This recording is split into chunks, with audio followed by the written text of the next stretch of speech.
네, 오늘 제목은 두 사도가 공통으로 지목하는 날들이라고 이렇게 해봤습니다. 여기 두 사도는 사도 베드로와 사도 바울인데요. 그 두 사도가 각각 한 말, 즉 기록한 그 말씀을 먼저 찾아보겠습니다. 오늘 본문 구절이 될 텐데요. 첫 번째는 디모데후서 3장 1절로 또한 이것을 알라 즉 마지막 날들의 위험한 때가 이르리니, 그리고 베드로후서 3장 3절에 먼저 이것을 알라 곧 마지막 날들에 비웃는 자들이 와서 자기들의 정욕을 따라 걸으며. 방금 읽은 이 두 구절은 주님의 위대한 두 사도인 바울과 베드로가 각기 말한 것이지만 공교롭게도 어떤 동일한 시점에 관해 언급하고 있는데, 바로 그것은 마지막 날들이라고 표현되는 그 날입니다. 영어로 the last days. 마지막이라고 하면 말 그대로 끝을 의미합니다. 마지막 날들이라 했으니 역사의 수많은 날들 가운데서 그 뒤쪽에 위치하는 어떤 날들일 겁니다. 오늘 우리는 마지막 달에 들어와 있습니다. 바로 12월인데, 그렇다고 이 12월이 말 그대로 마지막 12월은 아닙니다. 그러니까 영어로 표현하면 Final December는 아닙니다. 내년에도 12월은 올 것이고, 그러면 다시 우리는 그때에도 마지막 달이라고 말할 겁니다. 그래서 이 달이 마지막 달이라고 하는 그 말의 의미는 올해, 즉 2023년의 마지막 달이라는 뜻입니다. 그러니까 이 구절들에서도 마지막 날들이라고 한 것은 어떤 특정한 기간 중에서의 마지막 날들을 지칭하는 겁니다.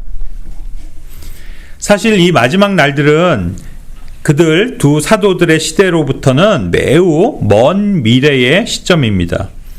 그렇다면 베드로와 바울 자신들이 죽고 난 이후가 될 것이고, 또 그 편지들의 1차 수신자들 또한 경험하지 못할 아주 먼 훗날의 날들임에도 불구하고 그들이 동일하게 그 미래 시기를 주목하면서 특별히 그 편지들의 수신자들이 알아야만 한다고 말한 이유는 바로 그 성경의 수신자들이 속해 있는 시대의 마지막과 관련한 것이기 때문입니다.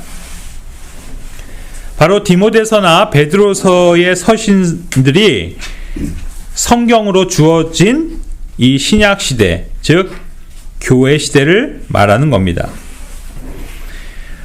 다시 말해 이 두 곳에서 언급하는 마지막 날들은 교회 시대의 끝자락을 뜻합니다.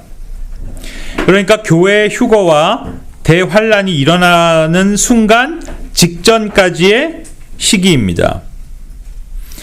몇 주 전 우리가 전쟁과 전쟁의 소문, 그리고 기근과 전염병과 또 지진들이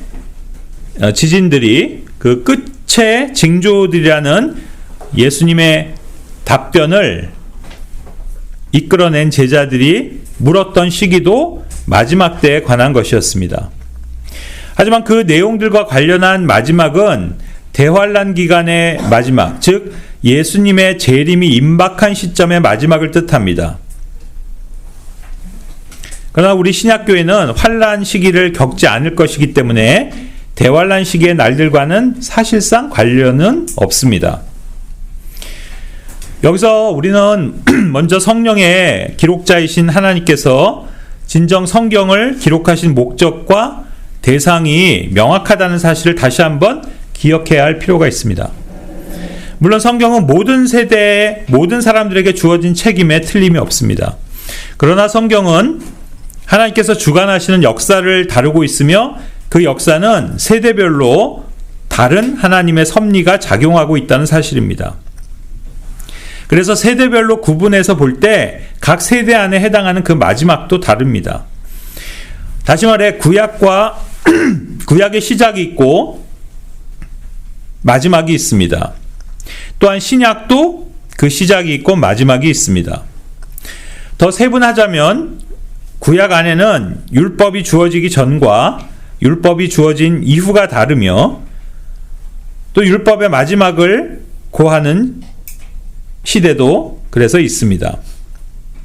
또한 율법 이전 시대도 노아의 홍수 이전과 이후의 세대가 다르며 또한 아브라함이 부름을 받기 이전과 그 이후가 다릅니다. 노아의 심판 이전 세대도 그 전 에덴 동산의 시절과 구분됩니다. 즉 범죄 이전과 이후를 확연히 구별해야 합니다. 그런가 하면 신약에 와서도 예수님의 공적 사역 시기는 여전한 구약의 경륜 하에 있으면서도 천년 왕국의 경륜까지도 계시되어 있고 그분의 십자가를 기점으로 비로소 신약이 시작됩니다. 그런데 또 신약은 완전한 은혜의 복음이 계시되고 유대인과 이방인이 한 세 사람을 이루는 그 교회의 신비가 계시되기 전까지의 사도행전 전반부와 그 이유가 차이가 있습니다. 그리고 신약교회 시대도 성경이 완성되기 이전과 이유는 확연히 다릅니다. 이처럼 성경은 단순히 연도적인 시대로만 구분되는 게 아니라 하나님의 통치 방식이 다른 각 세대로 구분되며 그것을 알고 믿는 것이 이른바 세대주의 또는 하나님의 세대별 경륜이라 부르는 것입니다. 이런 면에서 보자면 이 마지막 날들, The Last Days라는 표현도 마찬가지인데 비록 똑같이 성경 여러 곳에서 표현되더라도 그것이 어느 시대의 마지막을 뜻하는지는 역시 다르다는 사실을 먼저 인지해야 합니다. 그러면 먼저 이 In the last days, 마지막 날들에 라는 표현이 발견되는 구절들을 찾아봅시다. 우선은 신약입니다. 처음에 보여드렸던 그 사도 바울과 사도 베드로가 말한 두 구절 외에 성경은 두 구절을, 신약에선 두 구절을 더 발견할 수 있는데 그것은 야고보서 5장 3절과 사도행전 2장 17절입니다. 여기 먼저 야고보서 5장 3절은 이 역시 사도인 야고보에 의해서 기록된 편지인데 여기서의 마지막 날들은 어느 시대의 마지막 날들을 지칭하는 걸까요? 앞서 그 바울과 베드로가 언급했던 교회 시대의 마지막 날들과 동일한 것일까요? 정답을 말하자면 그렇지 않다는 겁니다. 이 구절에서의 마지막 날들은 문맥상으로도 그렇고 또 야고보라는 사도를 보더라도 그것은 교회 시대를 겨냥한 것이 아님이 자명합니다. 사실 사도 야고보는 사도행전 12장에서 순교했기에 이방인이 합류하는 교회를 체험하지 못했을 뿐더러 그 교회 계시를 받은 바울도 만나보지 못하고 죽은 사도입니다. 그래서 그의 서신서는 오롯이 유대인을 대상으로 하고 있고 그것도 대환란 시기를 통과하게 될 마지막 때의 유대인들을 겨냥하고 있습니다. 그러므로 야고보서 5장 3절에서 말하는 그 마지막 날들은 엄밀히 말해 대환란 시기를 의미합니다. 그리고 여기 또 다른 구절 사도행전 2장 17절도 마지막 날들을 언급하고 있는데 이 말은 사도 베드로가 한 말입니다.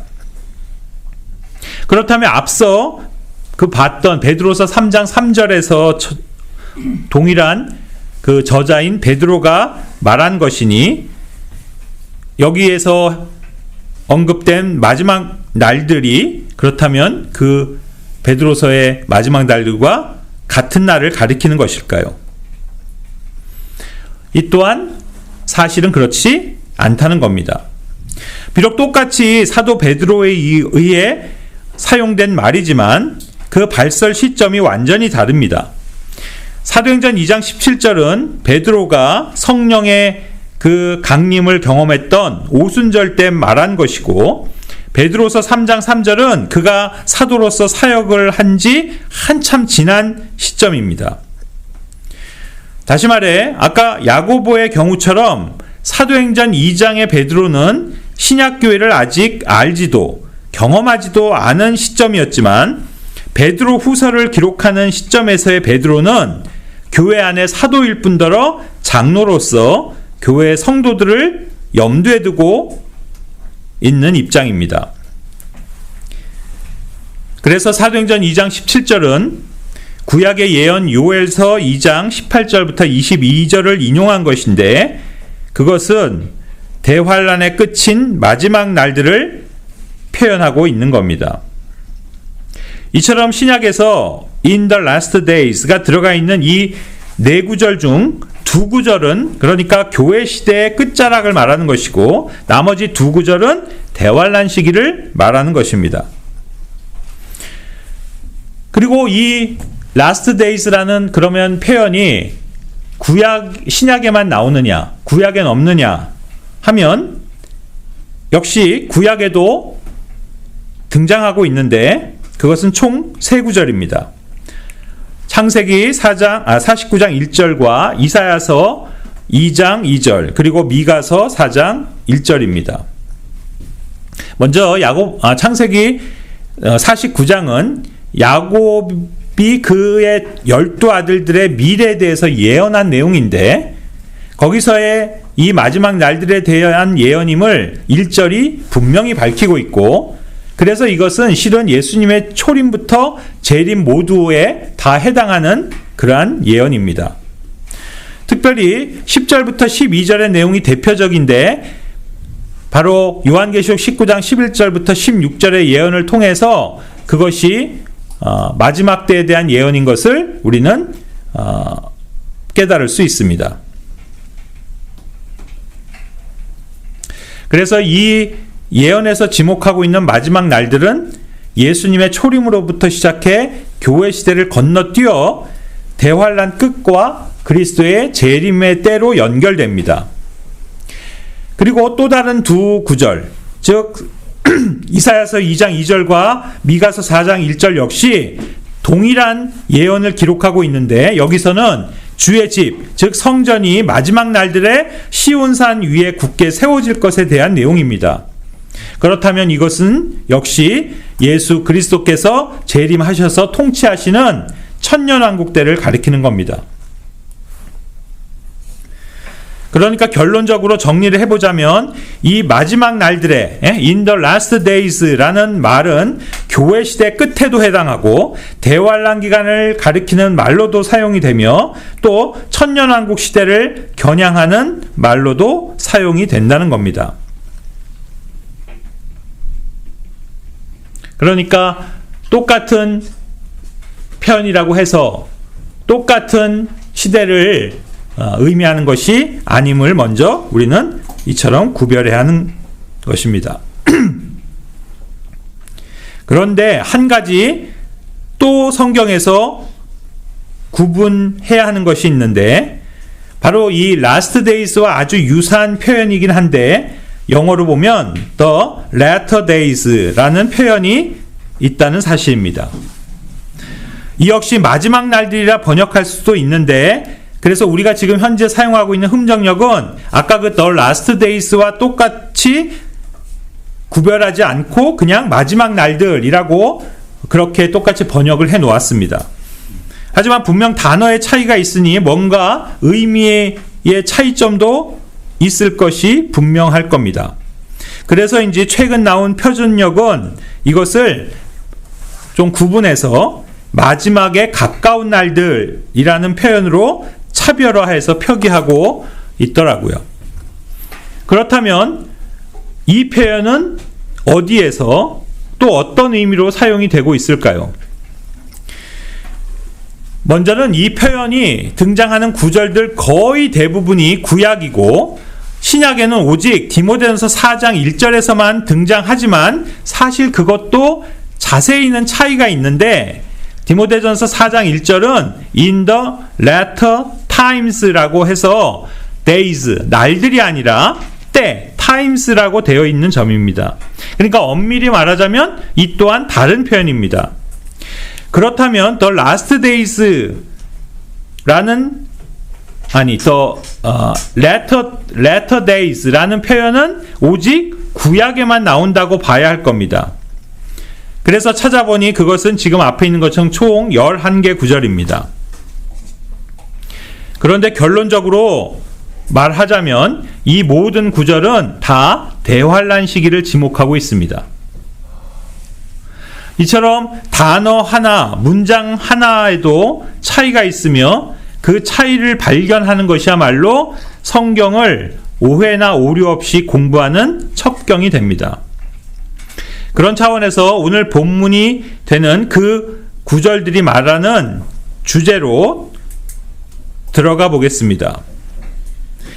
사도 베드로는 무엇보다 이것을 먼저 알아야 된다. Knowing this first 라고 하고 있고, 사도 바울은 이것을 또한 알아야 된다. Know this also 라고 말하고 있습니다. 그것은 곧 마지막 날들에 관련된 것입니다. 그러니까 반드시 이 마지막 날들에 관해 알아야 하고, 또 이 시대가 진정 마지막 날이라는 것을 알아야 하는 겁니다. 즉 신약 안에서 선지자라고도 할 수 있는 베드로나 바울이 예언한 것은 마지막 날들에 대한 것인데, 주목할 점은 그 마지막 날들을 증명하는 것이 실은 다른 게 아니라 사람들의 영적 상태라는 점입니다. 우리가 지난번에도 살펴봤듯이 예수님께서도 분명 마지막 때를 알 수 있게 해주는 여러 가지 징조나 증표들에 관해서 말씀해 주셨던 적이 있었습니다. 우리가 잘 아는 마태복음 24장 3절부터죠. 여기 예수님께서 언급하신 끝, the end라는 그 말을 주님께서 하셨다시피 이것은 환란 시대 끝을 의미합니다. 그리고 그 환란의 시작을 알리는 전조는 전쟁과 기근과 역병과 지진 등이라고 알려주셨습니다. 그러나 엄밀히 말해 이런 표적들은 우리 교회가 목격할 표적들은 아닙니다. 물론 지금도 많은 전쟁과 기근과 역병 그리고 지진이 창궐하고 있고 또 그 빈도수가 급증하고 있긴 하지만 성경이 예언하는 바의 그 본격적인 재앙들은 아닙니다. 지금 예수님께서 마지막 때의 사인들로 언급하신 이런 환경들은 환란 시대를 의미하고 있기 때문에 환란을 겪지 않고 먼저 휴거될 우리 교회가 겪을 수 있는 그 마지막 날들이란 바로 환란 시대 직전의 시기들이며 그것들에 관한 예언들인 겁니다.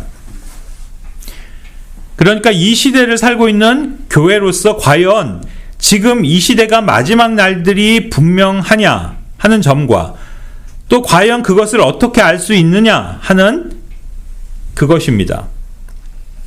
바울이나 베드로는 이 마지막 날들에 관한 사인으로 우리에게 무엇을 예언하셨냐 하는 것입니다.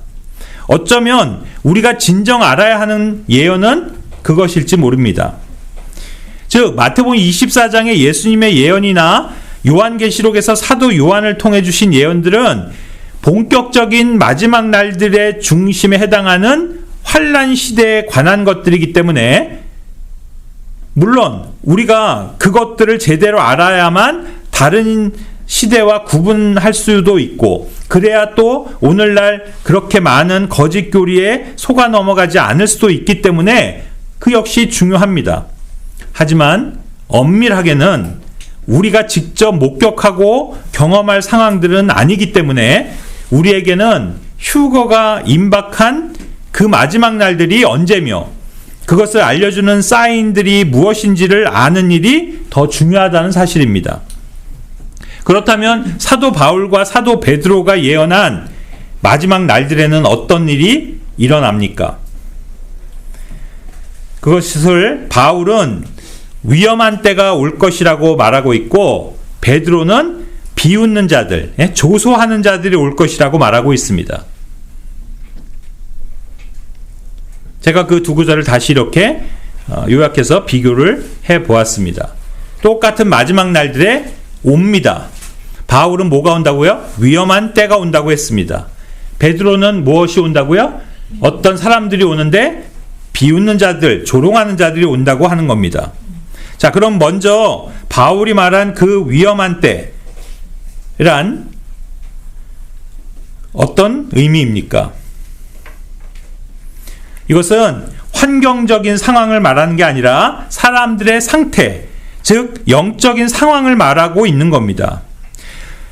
디모데후서 3장 2절부터가 그것을 구체적으로 설명하고 있는데, 사람들이 자기를 사랑하고 탐욕을 부리고 자랑하고 교만하고 신성모독하고 부모에게 불순종하고 감사하지 않고 거룩하지 않으며 본성의 애정을 따르지 않고 협정을 어기고 거짓 고소하고 절제하지 못하고 사납고 선한 자들을 멸시하고 배신하고 고집이 세고 높은 마음을 품으며 하나님보다 쾌락을 더 사랑하고 경건의 모습은 있지만 그 능력은 부인하는 바로 그런 사람들의 상태를 말하고 있는 겁니다. 그런데 이 구절을 조금 세밀하게 볼 필요가 있는데, 마지막 날들의 사람들의 상태를 2절에 자기를 사랑하는 것부터 시작해서 5절에 경건의 모양만 있고 능력은 부인하는 것까지를 모두 병렬 기술하고 있는 것처럼 보이지만, 실은 2절은 영어로 보면 For men shall be lovers of their own selves 로 시작합니다. 여기 for는 이유를 설명하는 뜻이기에 지금 이 의미를 정확히 하자면 마지막 날들에 위험한 때가 올 것인데, 이는 사람들이 자기 자신들을 사랑하는 자들이 될 것이기 때문이니, 그리고 나서 탐욕을 부리며 자랑하며 교만하며 신성모독하고 부모에게 불순종하며 감사하지 아니하고 거룩하지 아니하며 점점점점점 해서 맨 마지막에 하나님을 사랑하는 자들보다 쾌락을 더 사랑하는 자들이 될 것이다, 이렇게 되는 겁니다. 그러니까 사람들이 자기를 사랑하는 것이 탐욕을 부리는 것부터 그 이하에 열거되는 항목들의 시작이 되는 겁니다. 즉 마지막 때 사람들의 상태는 탐욕스럽고 자랑하는 자들이고 교만하며 신성모독하며 부모에게 불순종하며 감사하지 아니하며 거룩하지 아니하며 본성의 애정이 없으며 협정을 어기며 거짓 고소하며 절제하지 못하며 사나우며 선한 자들을 멸시하며 배신하며 고집이 세며 높은 마음을 품으며 하나님을 사랑하기보다는 쾌락들을 더 사랑하는 자들인데, 그렇게 된 이유는 바로 자기 자신을 사랑하는 자들이 되기 때문이란 뜻입니다. 이해 가시죠? 쉽게 다시 설명하면 마지막 시대에 이 시대 사람들이 탐욕스러운 이유는 자기를 사랑하기 때문이라는 겁니다. 사람들이 자랑하고 교만한 이유도 자기를 사랑하기 때문입니다. 모독하고 부모를 불순종하고 감사하지 않는 이유도 자기 자신을 사랑하기 때문인 겁니다. 이런 식으로 쭉쭉쭉쭉 다 이어서 결국에 하나님보다 쾌락들을 더 사랑하게 된 이유 역시 자기 자신을 사랑하는 데서 온 것이라는 의미입니다. 그러니까 마지막 때 사람들이 위험한 상태가 된 것은 한마디로 말하면 자기를 사랑하는 데로부터 기인한다고 볼 수 있습니다. 오늘날 자기 자신을 사랑하는 것을 두고 사람들이 취하는 태도는 얼마나 긍정적인지 아마 다 아실 겁니다. 이 세상 현대 철학 중 하나는 사람은 자기 자신을 사랑해야 한다는 겁니다. 즉 자기 자신을 사랑할 수 있어야 다른 사람도 사랑할 수 있다는 것이 현대인들이 갖는 태도인데, 이는 오늘날 상담학이나 심리학 등에서 매우 강조되는 사실입니다. 다시 말해 자기 자신을 먼저 사랑하는 사람이 되어야 자존감도 자신감도 생겨서 다른 사람들과의 관계에서 일어나는 문제들도 해결할 수 있다는 그런 접근 방식입니다. 하지만 지금 우리가 확인하는 성경 구절은 오늘날 사람들에게서 드러나는 그 모든 부정적인 문제들이 사실은 사람이 자기 자신을 사랑하는 데서부터 시작한다고 말합니다. 자, 그런데 여기 더 중요한 점이 있습니다. 그러면 자기를 사랑함으로 이런 특징들을 보이는 그 마지막 날들을 살아가는 사람들이 과연 누구냐 하는 것입니다. 당연히 이 세상 모든 불신자들의 상태가 그러할 겁니다. 하지만 이 본문에서 바울이 주목하는 사람들은 그들이 아닙니다.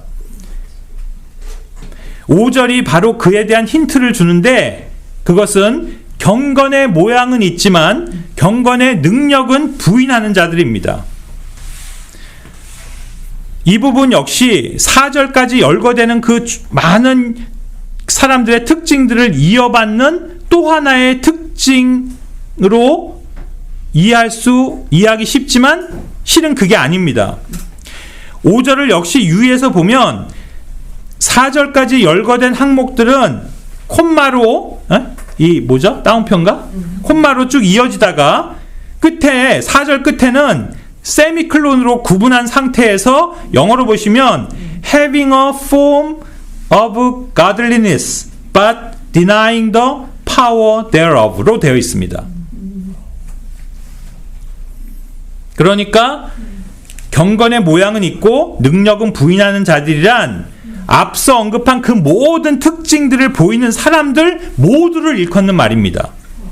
그러니까 2절로부터 4절까지 그 쭉 열거된 특징들을 보이는 사람들의 형태는 경건하지만 그 능력을 부인하는 자들이다라는 뜻입니다.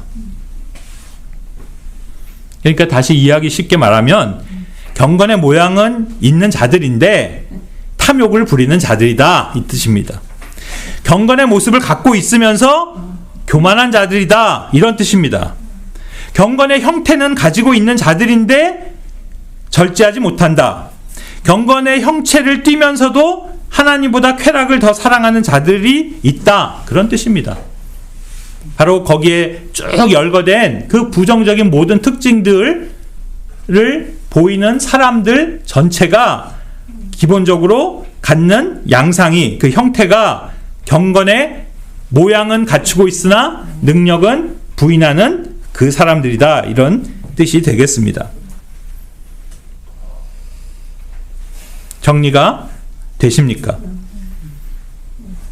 다시 정리를 해보면 1절부터 자, 1절은 마지막 날들이 되면 위험한 때가 올 것인데 2절에 그 이유는 사람들이 자기 자신들을 사랑하는 자들이 되기 때문이고 그런 자들에게서 발견되는 상태를 특징들로 열거하자면 지금 탐욕을 부리는 것부터 4절에 맨 마지막 하나님보다 쾌락들을 더 사랑하는 것까지이고 그 항목들에 해당하는 사람들이 보이는 양상은 경건의 능력은 부인하면서도 단지 경건의 모습만 지닌 자들이라는 말입니다. 그렇다면 경건의 모습을 지녔다는 것이 무슨 의미입니까? 바로 소위 기독교인 또는 그리스도인이라 불리는 사람들이란 뜻입니다. 다시 말해 단지 믿음이 없는 이 세상 불신자들을 지칭하는 것이 아니라 믿었지만 또는 믿는 사람으로 비춰지지만 그런 특징들을 보이는 사람들입니다. 바울은 이런 점에 대해 그의 앞선 편지에서도 이렇게 말한 적이 있습니다. 디모데전서 4장 1절에 아까도 우리가 언급됐던 그 표현입니다. 이는 성령께서 분명히 말씀하시기를 마지막 때에 여기는 in the latter times 어떤 사람들이 믿음에서 떠나 유혹하는 영들과 마귀들의 교리에 주의를 기울이라 하시는데 자 여기 주목해 보시기 바랍니다. 이 마지막 때가 되면 어떤 사람들이 some people 어떤 사람들이 어떻게 된다고요? shall depart from the faith 믿음에서 떠난다라고 하셨습니다. 그렇습니다. 마지막 때 가장 큰 이 마지막 때라는 가장 큰 증거는 다른 게 아니라 믿음에서 떠나는 그리스도인들입니다. 믿음이 없다거나 믿음을 갖지 못했다고 말하는 게 아니라 있었던 믿음에서 떠난다는 표현으로 보아서 이것은 구원받은 그리스도인들의 상태를 말하는 겁니다. 물론 그들이 그렇게 된 데는 다 그만한 이유들이 있습니다. 바로 그 구절은 그것이 유혹하는 영들과 마귀들의 교리를 따르기 때문이라고 합니다. 이 시대는 무엇보다 영과 교리가 잘못되어 있는 시대입니다. 그래서 무슨 이유로든 건전한 영과 교리에 붙어 있지 못하면 그 사람은 믿음에서 떠나게 되어 있습니다. 그러니까 앞서 디모데후서 3장에서 열거한 사람들의 상태는 그렇기 때문에 불신자들의 상태를 말하기도 하겠지만 믿는 자들에게도 해당한다는 사실입니다. 잠깐 봅시다. 오늘날 많은 믿는 그리스도인들은 정말 자기를 사랑합니다. 말로는 그리스도를 사랑한다고 하지만 실은 자기를 사랑합니다. 왜냐하면 그리스도의 뜻 앞에서 자기들의 뜻을 포기하지 못하는 것을 보면 그것을 알 수 있습니다. 그 결과 자기를 사랑하는 많은 믿는 자들이 탐욕을 부립니다. 돈을 사랑하고 크게 부하려고 합니다.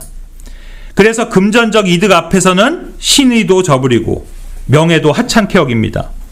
성도 간에도 매우 이해타산적이며 이기적 성향들이 강합니다. 더 나아가 어떤 사람들은 신앙이나 교회 생활을 이득의 한 방편으로 삼기도 합니다. 그리스도인이라고 하지만 돈을 따라 움직이고 이리에 민감하기 때문에 삶의 많은 중요한 결정들이 돈과 연관됩니다. 이 모든 이유는 바로 많은 사람들이 탐욕을 버리지 않기 때문입니다. 그래서 그런 자들은 결국 믿음에서 떠날 뿐 아니라 심지어 믿음에서 파선한다라고까지 표현하고 있습니다. 디모데전서 1장 19절에 믿음과 선한 양심을 붙들라 어떤 자들이 그것을 버리고 믿음에 관하여는 파선하였다. shipwrecked. 벌써 10년이 지난 일이 되었지만 여러분은 다 세월호 침몰 사건을 기억하실 겁니다. 아직까지도 그 사건, 그 사고의 원인이 규명되지 않았고 또 사고에 책임 있는 자들이 제대로 처벌되지도 않고 오히려 우리 사회에 한 어두운 갈등 요소로 작용하고 있습니다만 부인할 수 없는 분명한 한 가지 사실은 그 배의 파선은 곧 자기를 사랑해서 돈을 사랑하고 탐욕에 빠진 어떤 사람의 양심의 그 파멸을 단적으로 보여주는 결과라는 겁니다. 믿음의 파선이라고 한 이 구절이 표현하는 것에 정확한 하나의 대표적 신뢰가 된다는 사실입니다. 물론 이 세상 사람들이 이 사실을 잘 인식하지 못할 겁니다. 왜냐하면 모든 현상을 영적으로 바라볼 수 있는 말씀의 지각과 시각이 없기 때문입니다. 하지만 그 배의 실소유자가 누구였는지, 그 해운회사를 소유하고 있는 가족이 누구였는지를 안다면 그 배가 파선한 근본적인 이유가 바로 믿음에서 파선한 어느 한 탐욕적인 그리스도인의 삶의 열매라는 사실을 간파할 수 있을 것입니다. 이렇듯 지금이 왜 말세냐면 그건 바로 많은 믿는 자들이 믿음에서 떠나고 선한 양심을 버리며 믿음에 관해서는 파선하기 때문입니다. 예수님도 누가복음 18장 8절에서 주님이 올 때 땅에서 믿음을 찾아보겠냐라고 그렇게 물으셨습니다. 그런가 하면 본문에서 오늘날 그리스도인들은 자기를 높이거나 교만하다라고 합니다. 구원받았고 말씀을 지식적으로는 배웠지만 오히려 자신들이 우쭐대며 자기 마음대로 살면서도 다른 사람들을 판단하는 그 하나님을 두려워할 줄 모르는 교만한 사람들이 오늘날 교회들 안에는 많은 것입니다. 오늘날 교회 안에서 사람들이 자기들 마음과 생각 속에서나 상상 가능한 그 어떤 일들을 실제 행동으로 옮길 수 있는 그 용감함은 바로 하나님에 대한 두려움이 없기 때문에나 나올 수 있는 그 교만입니다. 이 시대가 정말 마지막인 이유는 이처럼 교회 안에 많은 사람들이 모든 일을 자기 기준에서 평가하며 자기 눈에 옳은 대로만 행하려 하는 그런 교만한 자들로 가득 넘쳐나기 때문인 겁니다. 또한 너희는 우리가 이날 여기서 행하는 모든 것, 즉 무엇이든지 각 사람이 자기 눈에 옳은 대로 행하는 것을 본받아 행하지 말지니라. 신명기 12장 8절의 명령입니다. 그런가 하면 또 오늘날 많은 크리스찬 가정의 자녀들이 별로 부모에게 순종하지 않는 걸 볼 때 그 역시 지금이 마지막이라는 걸 알 수 있습니다.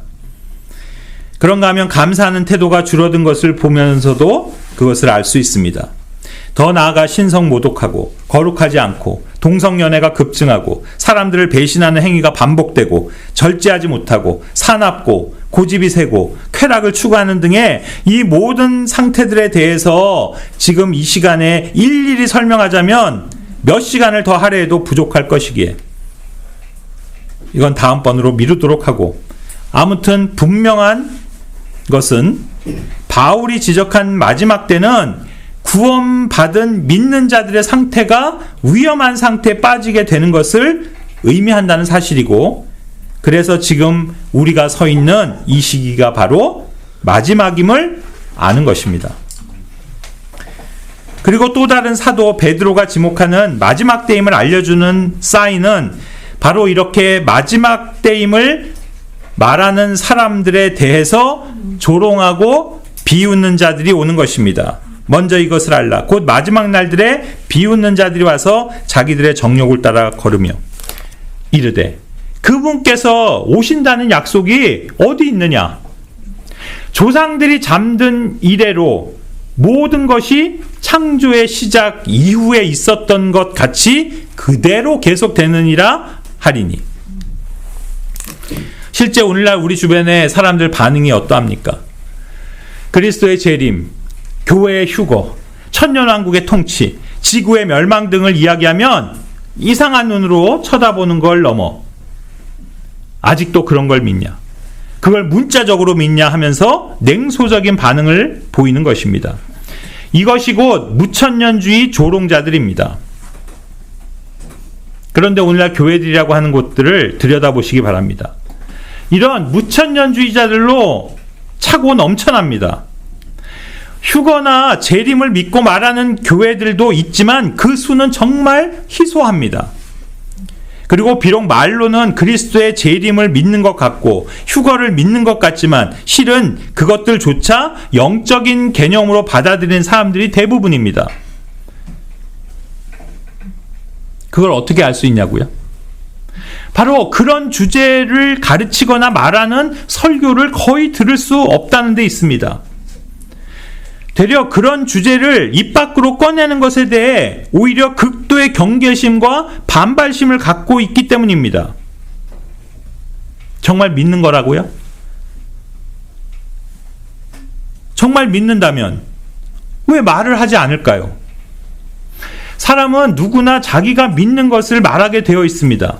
그런데 정말 휴거를 믿고 재림을 믿고 그리스도의 왕국을 문자적으로 믿는다면 왜 그것들을 이야기하기를 극도로 꺼려할까요? 그리고 오히려 그런 주제들에 대해 이야기하는 사람들을 보면 그들을 광신적이거나 극단적인 종말론자들로 취급하며 몰아갈까요? 과연 예수님의 재림이라는 표현을 자주 사용하면서도 전혀 그분이 오시는 것을 기다리지도 또 사랑하지도 않는 그런 사람들을 보면서 우린 도대체 그들을 어떻게 이해해야 할까요? 과연 그런 사람들이 진정 그리스도의 재림을 믿는, 그것도 천년왕국 이전에 오신다고 믿는 전천년주의 믿음을 가진 자들이라고 말할 수 있을까요? 저는 지금 예수님을 믿지 않는 이 사회 불신자들에 관해 말하고 있는 게 아닙니다. 또는 저 인터넷 온라인상에서 개독교라고 비아냥거리며 이루 말할 수 없는 신성모독의 말들과 욕설로 가득한 악플러들에 관해서 말하는 게 아닙니다. 바로 교회 안에 있는 하나님을 믿고 성경을 믿는다고 하는 그리스도인들에 대해 이야기하는 것입니다. 그들 가운데 마지막 때를 말하는 것에 대해 조롱하는 교회 안에 있는 그런 사람들에 대해 저는 지금 말하는 겁니다. 이 구절에서 조롱하는 자들이 믿는 사람들이라는 걸 무엇이 뒷받침해 주고 있습니까? 바로 그들이 뭐라고 말합니까? 지금 보는 세계가 창조된 것임을 믿고 말하는 자들입니다. 세상이 창조가 시작된 이후로 그대로라고 말하고 있지 않습니까? 세상이 빅뱅이 일어난 후로도 그대로라고 말하는 게 아니라, 예? 그러니까 우주가 대폭발로 일어났다고 믿는 사람들이 아닙니다, 지금. 뭐 세상이 빙하기를 지난 이후로 그대로라고 말하는 것도 아니고, 예? 무슨 오스트랄로피테쿠스가 돌아다니던 신생대로부터 그대로라고 말하는 것도 아니니, 원숭이 조상을 믿는 진화론자들이 아닙니다. 누굽니까? 다시 말해 하나님의 존재를 믿고 그분의 창조를 인정하며 성경의 근본적인 사항을 믿는 소위 근본주의자들입니다. 또한 창조 과학자들입니다. 보수주의 정통주의자들입니다. 그리고 복음주의 노선을 걷는다고 하는 자들입니다. 그러나 성경을 세대별로 구분하는 것에는 동의하지 않는, 즉 무천년주의자들인데, 그들 무천년주의자들도 창조는 믿는다는 겁니다. 5절에서 땅이 물에서 나온 사건을 그들은 노아의 홍수로만 국한하면서 창세기 1장 2절에 나오는 땅이 물에 심판받는 사건에 대해서는 고의로 무지하려는 자들이라고 말씀해 주시고 있습니다. 여기 보십시오. 일부러 알려고 하지 않는다. 분명 성경은 지구가 물들 속에 갇혀 있었고 그것은 물로 인해서 멸망했던 한 세상이 있었음을 암시하지만, 오늘날 창조과학을 신뢰하는 사람들은 그저 그것을 노아의 홍수 때 심판으로만 결부지으며 오직 창조 이후에 하나의 세상만이 6,000년 동안 존재해왔다고 믿는 겁니다.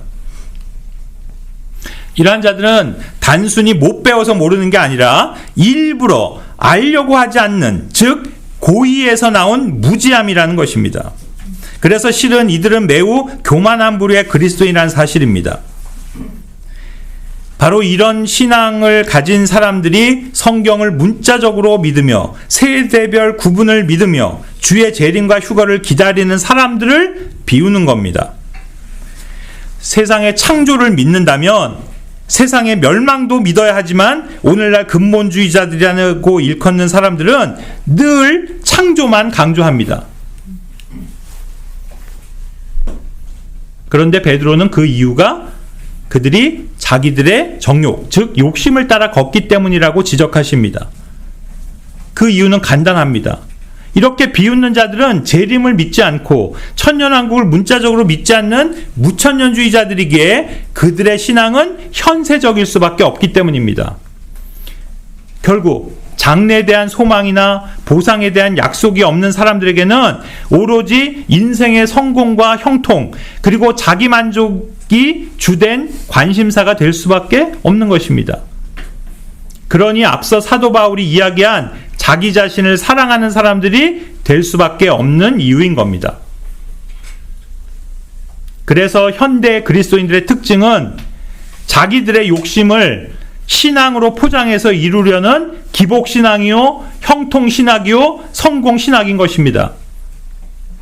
그러므로 우리는 이 시대 기독교의 모습을 볼 때 지금이 바로 마지막 때임을 알게 되는 것입니다. 이것이 사도 바울이나 베드로가 예언한 마지막 날들입니다. 우리는 지금이 마지막 때이고 날들임을 이 성경을 가지고 또 영으로 분별해야 합니다. 사도들이 말한 마지막이 지금이라는 의미는 이제 곧 교회 시대가 끝나는 휴거가 가까웠다는 것입니다. 그리고 휴거가 일어나면 곧바로 예수님께서 언급하셨던 환란의 시대가 시작될 것이고, 그때 남아있게 될 사람들은 예수님께서 예언하시고 또 사도 요한이 환상을 통해 봤던 그 수많은 자연적 재앙을 목격하고 경험하게 될 것입니다. 하지만 우리 교회는 하늘로 들림을 받은 상태이기에 그 사건들을 직접 지상에서 겪지 않을 것입니다. 그래서 우리가 마지막 때를 알 수 있게 해주는 징조와 표적들은 전쟁과 기근과 역병과 지진이 아닌 것입니다. 만일 누군가가 지금이 교회 시대의 마지막 때라는 증거가 무엇입니까? 라고 묻는다면 바로 그 대답은 단순히 전쟁과 기근과 역병과 지진 등의 자연현상들이 아니라 현재 사람들의 특징이며 바로 그리스도인들의 영적 상태입니다. 바로 그것이 될 것입니다. 이것이 우리들이 반드시 알아야 하는 것으로 이 두 분 사도께서 말씀해 주신 것입니다. 올해 마지막 달 12월이 되었으니 이제 이 남은 마지막 날들을 잘 마무리해야 하겠다고 우리 모두가 마음을 먹는 것처럼 이제 우리가 살아가고 있는 이 날들이 바울과 베드로 사도가 꼭 알아야 한다고 강조했던 그 마지막 날들이라는 사실을 잊지 말고 그 역시 잘 마무리해야 할 줄로 믿습니다. 기도하겠습니다.